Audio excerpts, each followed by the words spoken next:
انہوں نے کہا تم ہم سے زیادہ اس کے حقدار نہیں ہو، ہم نے دشمن کو ان سے ہٹایا اور انہیں مار بگایا۔ جنہوں نے رسول اللہ صلی اللہ علیہ وسلم کے گرد گھیرا ڈالے رکھا، انہوں نے کہا ہم نے رسول اللہ صلی اللہ علیہ وسلم کو گھیرے میں رکھا اور اس بات سے ڈرے کہ دشمن کسی طرح کی غفلت میں آپ صلی اللہ علیہ وسلم کو نقصان نہ پہنچائے۔ ہم اس کام میں مشغول رہے تو اس وقت یہ آیت اتری، یعنی ایک کا نہیں، سب کا مشترکہ ہے۔ رسول اللہ صلی اللہ علیہ وسلم نے انہیں مسلمانوں کے درمیان تقسیم کر دیا، اور رسول اللہ صلی اللہ علیہ وسلم جب دشمن کی زمین میں حملے کے لیے جاتے تو چوتھا حصہ بطور نفل زائد دیتے تھے، پھر جب واپس آتے لوگ تھکے ہوئے ہوتے تو تیسرا حصہ بطور نفل عطا فرماتے تھے۔ یعنی آپ صلی اللہ علیہ وسلم خصوصی طور پر زائد حصہ دینا پسند نہیں کرتے تھے اور فرماتے تھے مومنوں کا قوت والا ان کے کمزور پر غنیمت واپس لا۔ قُلِ الْإِنْفَالُ لِلَّهِ وَرَسُولِ، کہ جو مال غنیمت ہے کس کے لیے ہے، اس پر کس کا حق ہے، اللہ کا اور اس کے رسول کا۔ کس طرح تقسیم ہوں گی؟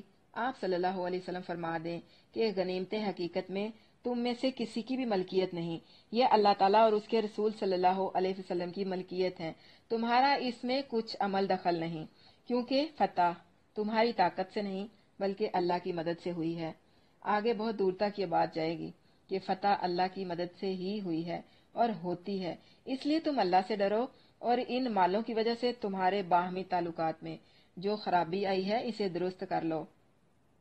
بہت زیادہ مال مل جانا باہمی خرابی کا باعث بھی بن جاتا ہے۔